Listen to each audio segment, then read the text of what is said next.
The last person I expected to talk about money at Dad's funeral was his wife. But there she was, dabbing her mascara-stained tissues while asking if I'd had a chance to look at the life insurance paperwork. I'm Sophie, and I just buried my father yesterday. He was 62, far too young, and the church still smelled like lilies and grief when Sandra cornered me by the coffee urns. Sweetie, she cooed, placing her manicured hand on my arm. I know this is hard, but we need to discuss the practical matters. You're in no state to handle such complicated things alone right now. I stared at the steam rising from my untouched coffee. What they didn't know was that 3 months before he died, Dad took me to lunch, looked me dead in the eyes, and told me exactly what to expect. Sophie? Sandra squeezed my arm. Are you listening, dear? Sorry, I mumbled, playing the part of the broken daughter. It's too soon. Of course, of course. She nodded sympathetically, but her eyes remained sharp. That's why Trenton and I want to help. Speaking of, she waved across the reception hall to her son, who materialized beside us with practiced timing. Hey, sis. Trenton's cologne was expensive enough to make my nose itch.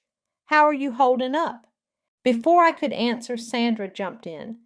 We were just discussing the insurance situation. Sophie's obviously overwhelmed. Oh, yeah, totally understand. Trenton's smile didn't reach his eyes. Look, we can handle all that boring paperwork stuff.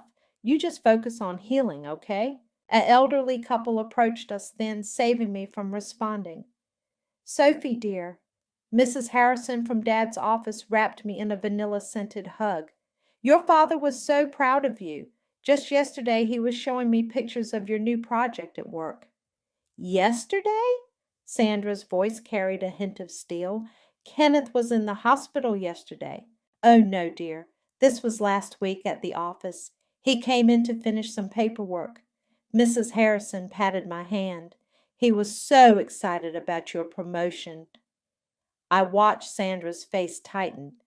Dad hadn't told her about visiting the office, just like he hadn't told her about our lunch 3 months ago, or the meetings with his lawyer, or a dozen other things he carefully arranged before the cancer took him.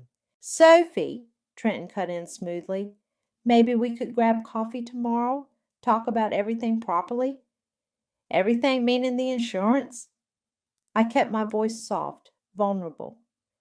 Well, yeah, and the house, the investments. Dad would want us to sort this out as a family. Family. The word felt hollow coming from him. 5 years of being step-siblings hadn't made us family. 5 years of watching him and Sandra slowly sink their claws into Dad's life hadn't made us closer. I suppose we should, I said, letting my voice shake slightly. But maybe next week? I need some time. Of course, sweetie. Sandra's smile was practiced perfection. But don't wait too long. There are deadlines for these things. As they walked away to mingle with other mourners, Nicole appeared at my elbow. My best friend since college, she'd watched this whole drama unfold from the beginning. They're circling like vultures already, she whispered. I took a sip of my now cold coffee. Dad said they would. And I'm ready. I met her eyes. He made sure of that. Nicole squeezed my hand.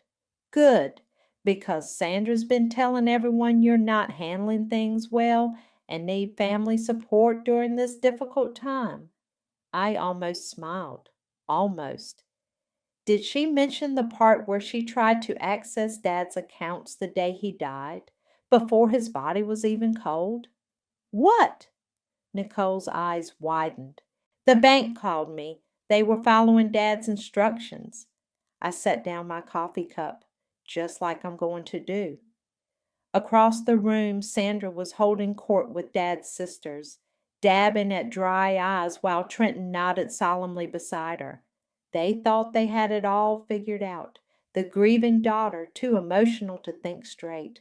The caring stepmother and stepbrother stepping in to help manage the estate. They had no idea what was coming. You know, Nicole said quietly, your dad would be proud. You're handling this exactly like he taught you. I watched Sandra laugh softly at something, her hand resting possessively on the back of Dad's favorite armchair. He taught me a lot of things, especially in those last few months. I straightened my black dress. And lesson number 1 was never let them see you coming. 3 months before the funeral, Dad ordered pancakes at our favorite diner. His hands shook as he poured syrup, but his voice was steady. The test came back, he said, cutting perfect squares in his stack. It's stage 4. The world tilted sideways. But there are treatments. Sophie, he set down his fork. I need you to listen carefully. There's something more important than treatment options right now. I remember how the vinyl booth squeaked as I leaned forward, how the coffee burned my tongue, how Dad's wedding ring caught the fluorescent light as he pulled an envelope from his jacket. Sandra's been asking about my life insurance, he said, and Trenton's been hanging around my office talking about investment opportunities. Dad, I made a mistake marrying her.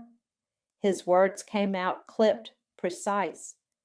I was lonely after your mom died, and Sandra, she's good at making people see what they want to see.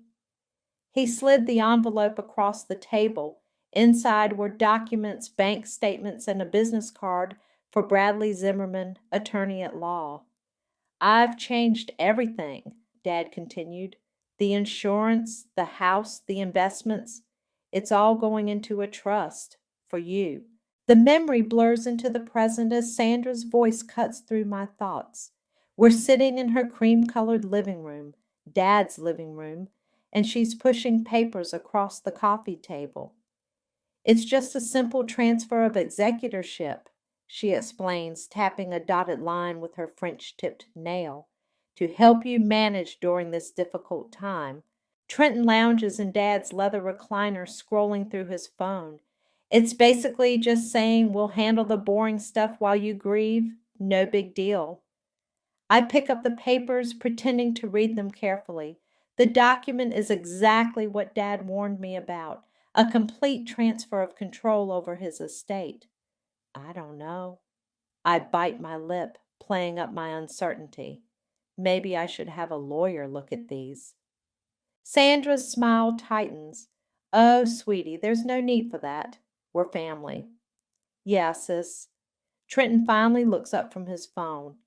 Don't you trust us? I think about the lunch with Dad, about his voice cracking when he said, they'll try to take everything. Don't let them. Of course I trust you, I lie. It's just, Dad always said to read everything carefully. Kenneth was, Sandra pauses, choosing her words. He could be paranoid about these things, especially toward the end. Speaking of the end, Trenton leans forward. I've got this amazing investment opportunity. Crypto's about to explode, and if we move fast with Dad's portfolio, Trenton, Sandra cuts him off with a warning look. Not now. I'm just saying the sooner we sort out the paperwork, the sooner we can protect the family's assets. I stand up, clutching my purse. I need some time to think about this. Sophie, Sandra's tone sharpens. There are bills to pay, decisions to make. We can't wait forever. Just until tomorrow? I make my voice small, pleading. Please? Sandra sighs dramatically. Of course, dear. Take the papers home, look them over. But remember, the longer we wait, the more complicated things get. As I drive home, Dad's words echo in my head. Our last lunch together, his hands steady despite everything. I've left instructions with Bradley. Wait until they show their hand, then call him. He'll know what to do. My phone buzzes with a text from Sandra. Just trying to help, sweetie. Your father would want us to work together. I park in my driveway and pull out the business card I've carried for 3 months. Bradley Zimmerman's number is crisp and black against the white cardstock. Another text buzzes through. Trenton this time. Seriously, sis, this crypto thing is huge. Once you sign those papers, we can double Dad's investment in months. I smile politely at my phone screen. You want me to sign control over to you? I whisper to myself. That's adorable. The phone rings 3 times before Bradley answers. Sophie? He says warmly. I've been expecting your call. They made their move, I tell him, just like Dad said they would. Do you have the transfer documents? Right here. Good. I hear paper shuffling on his end. Your father left very specific instructions for this moment. Can you come to my office tomorrow at 9? I'll be there. And Sophie? Bradley's voice softens. Your father would be proud. You're handling this exactly as he hoped you would. I end the call and look at the transfer papers on my passenger seat. Sandra's pen marks showing me exactly where to sign away everything Dad worked for. Game on, I whisper, and start the car. Bradley's office smelled like leather and old books. He spread documents across his mahogany desk while I sipped coffee from a real china cup. Your father was meticulous, he said, tapping a thick folder. Every transaction, every conversation. He documented everything after his diagnosis. That sounds like Dad. He knew they'd make a play for control. Bradley adjusted his glasses.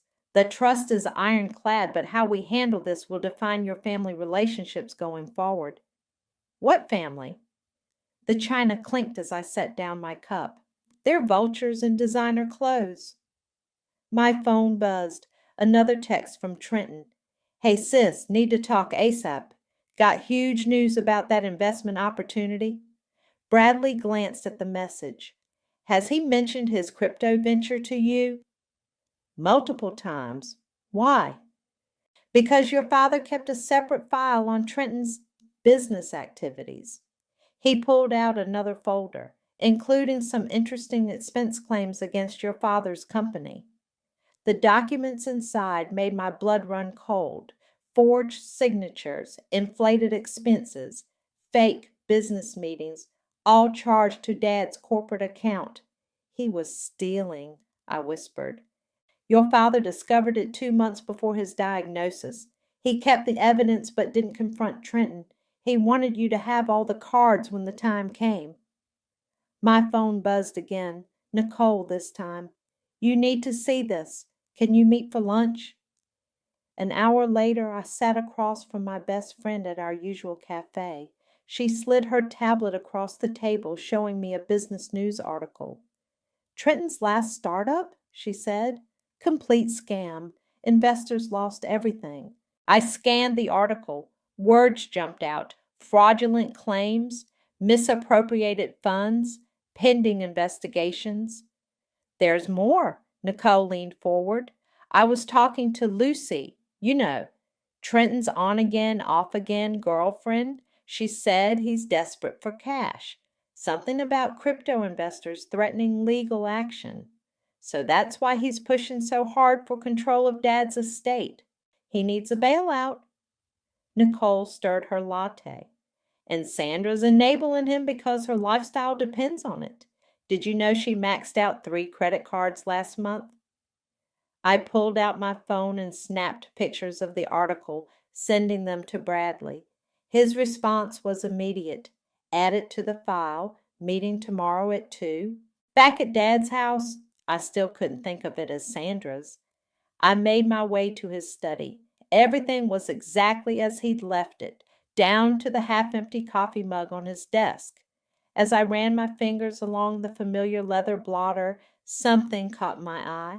A document partially hidden under some papers bearing Trenton's distinctive signature. I pulled it out carefully. It was an insurance claim form dated 3 months before Dad's death. Trenton had forged Dad's signature, claiming thousands in fake business expenses. What are you doing in here? I jumped. Sandra stood in the doorway, her face a mask of concern. Just remembering, I said, discreetly sliding the form into my jacket. Oh, sweetie. She stepped into the room. I know it's hard. Have you thought more about those papers I gave you? Actually, yes. I forced a smile. I'm meeting with a financial advisor tomorrow to understand everything better. Sandra's expression flickered. An advisor? Honey, that's not necessary. We can explain everything you need to know. I just want to be thorough. Dad always said, your father, she cut in, isn't here anymore. We need to think about the living. My phone buzzed yet again. Bradley, don't sign anything. Don't agree to anything. Tomorrow will change everything. You're right, I said to Sandra, heading for the door. We need to think about the living, all of us. She called after me. Don't forget about those papers. The sooner we sort this out, the better. In my car, I pulled out the forged insurance claim and snapped a photo, sending it to Bradley. Insurance fraud, huh? Let's add that to the file. His response came quickly. Perfect. The pieces are in place. Tomorrow we spring the trap. I started the engine, glancing back at the house. Through the study window, I could see Sandra on the phone, gesturing animatedly. Probably calling Trenton, planning their next move. They thought they were so clever, so careful. They had no idea that Dad had spent his final months building a case against them, documenting every lie, every scheme, every manipulation. Tomorrow they'd learn exactly what kind of man they'd tried to steal from, and exactly what kind of daughter he'd raised. I pulled out of the driveway, the forged document safely tucked in my jacket. Sometimes the best revenge is simply letting people destroy themselves. And thanks to Dad's foresight, I had front row seats to the show. We're having a little dinner party, Sandra announced over the phone. Just family and a few close friends to discuss the estate. I recognized the strategy immediately. Strength in numbers, social pressure, the illusion of consensus. Dad had warned me about this too. That sounds lovely, I said, playing along. Who's coming? Oh, just us. Melvin from the financial office and a few others. Very casual. 7 o'clock. Melvin, Dad's financial advisor and estate executor. I smiled, knowing exactly why they'd invited him. The dining room sparkled that evening. Sandra had pulled out all the stops. Crystal glasses, silver candlesticks, her best china. Trenton worked the room in an expensive suit, champagne in hand. Sophie! He embraced me with manufactured warmth. You remember Lucy, right? His girlfriend smiled nervously from across the room. She looked uncomfortable, fidgeting with her wine glass. Melvin arrived precisely at 7, briefcase in hand. Sandra swooped in immediately, steering him toward the appetizers. Melvin, darling, we're so glad you could join us. We have so much to discuss. Dinner was a masterclass in manipulation. Sandra dominated the conversation, painting a picture of family unity while dropping subtle hints about my fragile state and their responsibility to help. Sophie's been through so much, she sighed, passing the potatoes. We just want to make things easier for her. Absolutely, Trenton chimed in. Dad would want us to handle things as a family. I watched Melvin carefully. He ate silently, his face unreadable. Actually, Sandra set down her fork. We have those transfer papers right here. Sophie, dear, why don't we sort this out now, with everyone present? She produced the documents from a drawer along with an expensive pen. I glanced around the table, letting them see my hesitation. It's really quite simple. Trenton leaned forward. Just your signature and we'll handle everything. The room grew quiet. All eyes were on me. Perhaps, Melvin spoke for the first time, we should review the actual terms of Kenneth's estate first. Sandra's smile tightened. Oh, that's not necessary. Actually, it is. Melvin opened his briefcase. As executor, I'm legally obligated to ensure everyone understands the situation. He pulled out a thick document. Kenneth was very specific about his wishes. The entire estate, including life insurance, investments, and property, is held in an irrevocable trust. Sophie is the sole beneficiary and controller." The silence was deafening. "That's impossible." Trenton's voice cracked. "Dad wouldn't—" "Furthermore," Melvin continued, "any attempt to transfer control or access these assets without Sophie's explicit consent would constitute fraud." Sandra's face went white. "There must be some mistake. Kenneth and I discussed—" "There's no mistake." Melvin's tone was final. "Everything was arranged months ago with multiple witnesses and ironclad documentation." Trenton slammed his fist on the table. "This is bullshit. We're his family, too." "Trenton," Sandra hissed, but it was too late. "No." He stood up, face red. "This isn't right. Dad promised me. We were going to—" "Going to what?" I asked quietly. "Invest it all in crypto?" Lucy suddenly stood up. "I need to go," she mumbled, practically running from the room. "This isn't what your father wanted." Sandra's voice turned cold. "He never meant for it to go this way." "Actually," I pulled out my phone, "he did. Would you like to hear the recording of him saying exactly that?" Sandra's eyes widened. "Recording?" "Dad was very thorough in his final months. Documented everything, including some very interesting conversations about plans for his money after he was gone." Trenton lunged forward, but Melvin was faster, stepping between us. "I suggest," he said firmly, "that everyone take some time to process this information. Legally, the situation is clear. How we proceed from here is up to Sophie." "You ungrateful little—" Sandra caught herself forcing a smile. "Sweetie, you're obviously overwhelmed. Let's discuss this when you're thinking more clearly." I stood up, gathering my things. "I'm thinking very clearly. Dad made sure of that." As I headed for the door, Melvin caught my arm. He pressed a note into my hand. "There's something you need to know. Call me." Behind me, I could hear Sandra and Trenton arguing in harsh whispers. Their perfect dinner party had imploded spectacularly. In my car, I unfolded Melvin's note. 2 words: check appraisals. My phone buzzed with a text from Nicole. "How did it go?" I smiled, typing back, "Exactly as Dad planned. But tomorrow's when it gets interesting." Through the dining room window, I could see Sandra frantically making phone calls while Trenton paced. Their world was starting to crumble, and they didn't even know the best part yet. Dad always said timing was everything, and the time for truth was just beginning.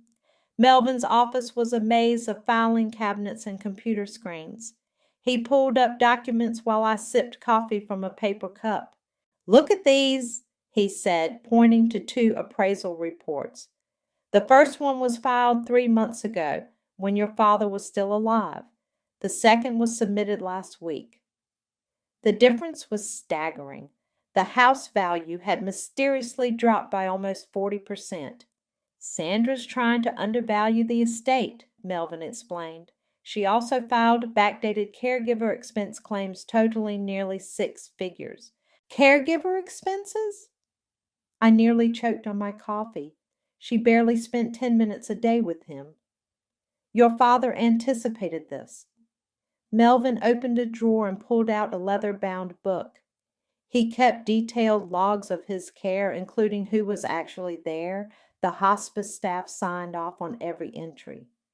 The book showed exactly what I remembered: Sandra's constant absences, her shopping trips during Dad's chemotherapy sessions, the times she was too busy to drive him to appointments. My phone buzzed. A text from Lucy. "Can we meet? There's something you need to hear." An hour later, I sat across from Trenton's girlfriend at a quiet cafe across town. Her hand shook as she pulled out her phone. "I recorded this last month," she said. "I didn't know what to do with it until now." She pressed play. Sandra's voice filled the air. "She's too soft. We'll have it all by the end of the month. Kenneth was an idiot to trust her with anything." Trenton's laugh followed.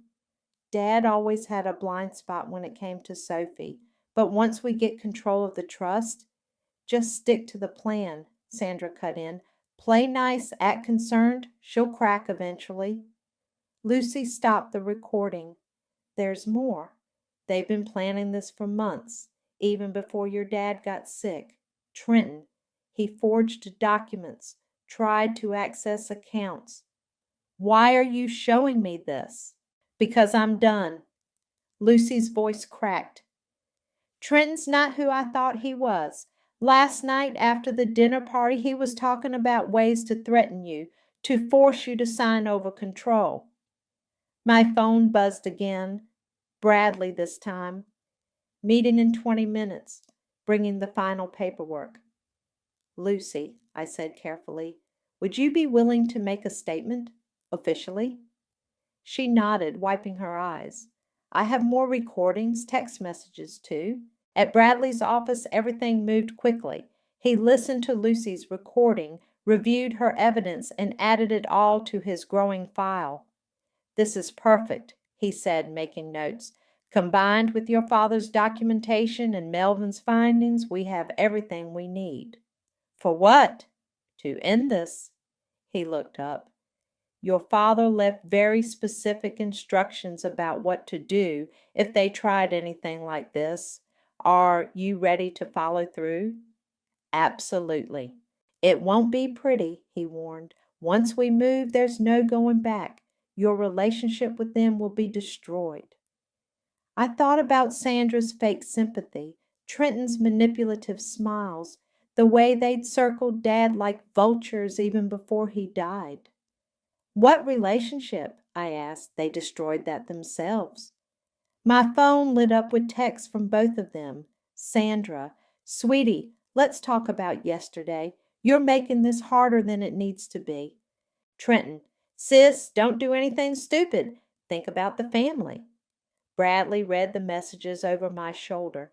They're getting desperate? Good. Tomorrow morning, 9 a.m. We'll have them come here under the pretense of negotiation. And then we show them exactly what your father prepared for this moment. He smiled grimly. They thought they were so clever, but Kenneth was always 10 steps ahead. I left Bradley's office with a thick folder of evidence and a plan in motion. In the parking lot, I called Nicole. You won't believe what Lucy showed me, I started. Actually, Nicole interrupted, I just got some interesting news. Remember that crypto investment Trenton kept pushing? The whole thing collapsed this morning. Investors lost everything. I laughed. The timing couldn't have been better. Sophie? Nicole sounded worried. Are you okay? I'm perfect, I said, starting my car. Everything's falling into place exactly as Dad planned. At home, I opened Dad's journal, the real one, not the decoy Sandra had found in his desk. The last entry was dated 3 days before his death. Sophie, when you read this, they'll have shown their true colors. Remember what I taught you. Patience is everything. Let them think they're winning. Let them get cocky. Then show them what real strength looks like. I closed the journal and looked at tomorrow's meeting time in my calendar. In less than 24 hours, Sandra and Trenton would learn exactly what Dad had prepared for them. Sometimes the best revenge isn't just serving justice. It's watching the guilty destroy themselves with their own greed. Sandra and Trenton arrived at Bradley's office exactly on time, both wearing their most expensive clothes, power dressing for what they thought would be their moment of triumph. Sophie, darling, Sandra air-kissed my cheek. I'm so glad we can finally sort this out. Trenton nodded, adjusting his Italian silk tie. Like adults, right, sis? Bradley gestured to the conference room. Please have a seat. We have quite a bit to discuss. They settled into the leather chairs with confident smiles. Sandra pulled out the transfer papers again, her personal holy grail. Before we begin, Bradley said, setting up a small recorder, I need to confirm this meeting is being recorded for legal purposes. Is that really necessary? Sandra's smile flickered. Oh, yes. I said softly, just like your recordings were necessary. Their faces froze. Bradley pressed play on another device, and Sandra's voice filled the room. She's too soft. We'll have it all by the end of the month. Where did you? Trenton started. Lucy says hello, I interrupted. She had quite a collection of your greatest hits. Bradley pulled out the first folder. Let's start with the forged expense claims, shall we? Specifically, the ones you submitted to Kenneth's company, Trenton. That's not. And then, Bradley continued, we have Sandra's falsified caregiver logs, claiming payment for services never rendered while Kenneth was ill. Sandra's face went from pale to red. How dare you? I took care of him. Really? I opened Dad's journal. According to the hospice staff, you missed 37 appointments.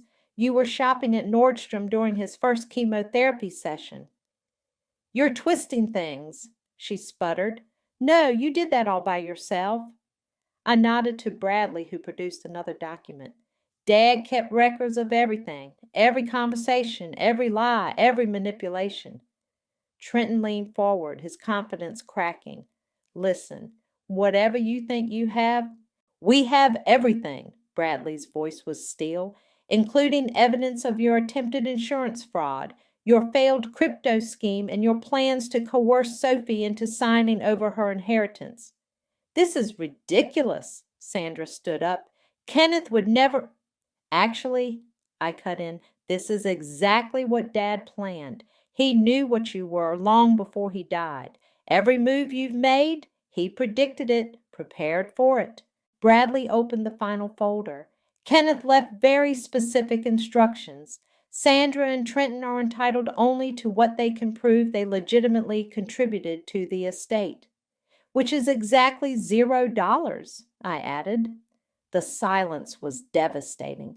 You can't do this, Trenton's voice shook. I'm his son.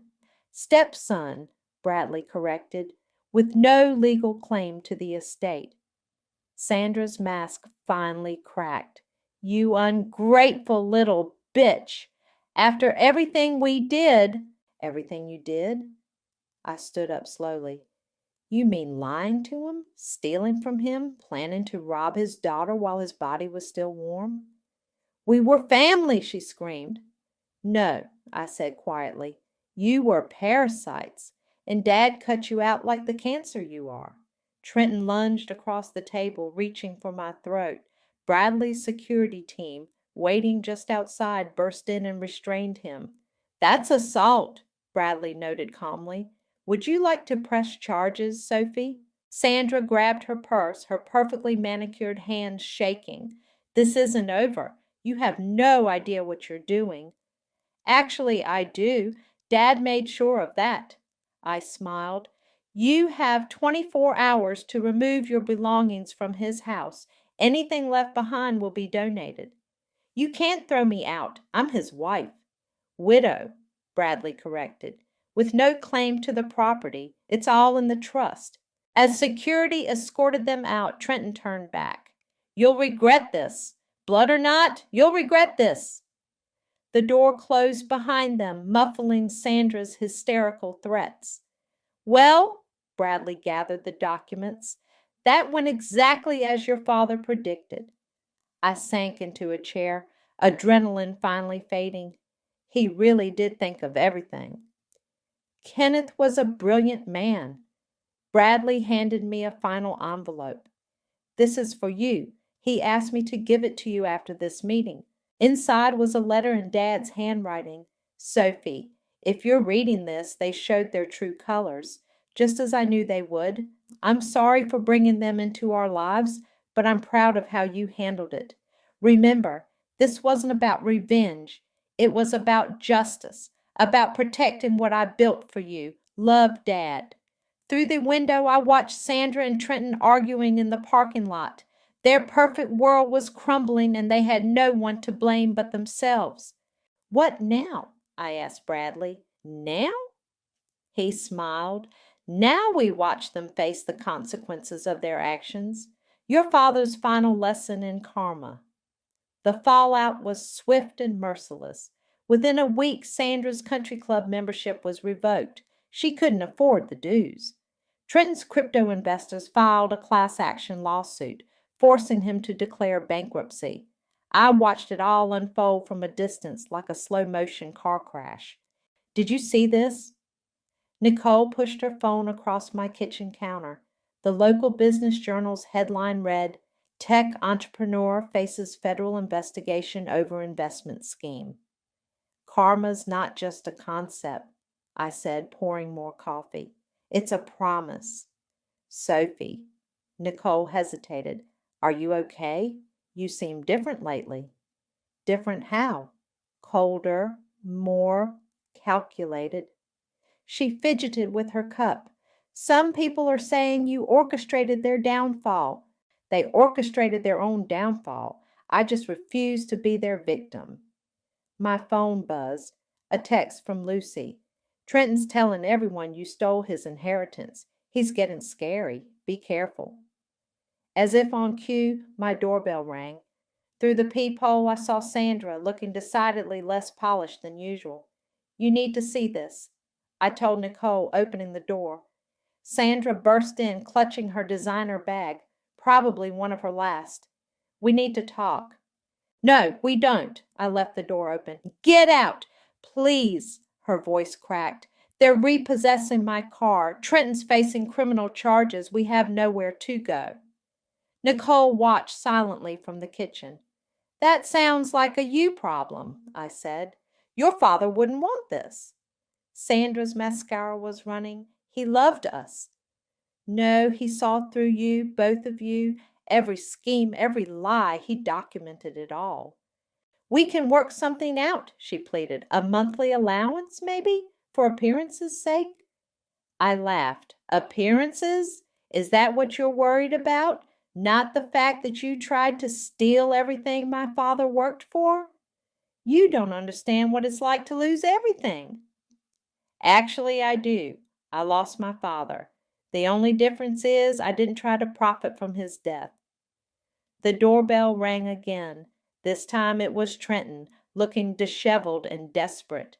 You bitch, he slurred, pushing past me. You ruined everything. Trenton, don't. Sandra grabbed his arm.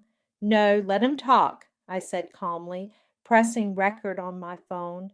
Let's hear exactly what he has to say. You think you're so smart, he sneered. Dad's perfect little princess. You have no idea what's coming. Is that a threat? It's a promise. He stepped closer. You think this is over? We're just getting started. Nicole moved between us. I'm calling the police. Go ahead, Trenton laughed hysterically. Tell them how she stole our inheritance, how you forged documents, I interrupted. Committed fraud? Tried to extort me? I have it all on tape, Trenton. Every threat, every scheme. You're bluffing. I played the recording from his crypto investor meeting, the one Lucy provided. His face went white. Get out, I said quietly. Both of you, before I add harassment and breaking and entering to the criminal complaints. This isn't over, Sandra hissed, dragging Trenton toward the door. Actually, it is. I held up my phone, and I've recorded this whole conversation. After they left, Nicole turned to me. That was intense. That was necessary. Was it? She looked troubled. Sophie, I get that they're awful people, but this revenge thing, it's changing you. Maybe I needed to change. I locked the door. Maybe being nice and trusting is what got Dad into this mess in the first place. Your dad was a good man. And look where it got him. Married to a gold digger who couldn't even be bothered to hold his hand during chemo. My phone buzzed again. Bradley. Police report filed. Restraining order in process. They won't bother you again. Nicole gathered her things. I should go. Just think about what I said, okay? About who you're becoming. After she left, I stood in my quiet kitchen, staring at Dad's photo on the fridge. He was smiling, healthy before Sandra entered our lives. Another text came through, this time from Melvin. Sandra's trying to contest the will. Don't worry, it won't go anywhere, but be prepared for more drama. I poured a glass of wine and walked to my home office. On the desk sat Dad's journal, his last gift to me. I opened to his final entry. Sometimes protecting what's right means being seen as the villain. I learned that too late. Don't make my mistake.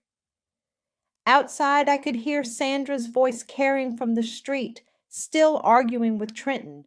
Their world was imploding, and they were dragging everyone down with them. You were right, Dad, I whispered to the empty room. I won, but I wish I didn't have to. The autumn wind scattered leaves across Dad's headstone as I placed fresh flowers beside it. The morning was quiet, peaceful, until footsteps crunched behind me. I thought I might find you here, Nicole said softly. I didn't turn around. How did you know? It's his birthday. Where else would you be? She sat beside me on the cold ground, not caring about her designer jeans. We stayed silent for a moment, watching leaves dance across the marble. Did you see the news? She finally asked. I nodded. Trenton's sentencing had made the local papers. 2 years for fraud, plus restitution to his investors. Sandra had fled to her sister's place in Florida, leaving a wake of unpaid bills and broken relationships. You know what's strange? I traced Dad's name with my finger. I thought winning would feel better than this. Maybe because it wasn't really about winning. A text buzzed through. Bradley. Sandra's final appeal denied. Trust remains intact. It's over. He was right about everything, I said, showing Nicole the message. Dad predicted every move they'd make, every lie they'd tell. I just followed his playbook. And now? Now I run his foundation, help people who actually deserve it. I smiled slightly.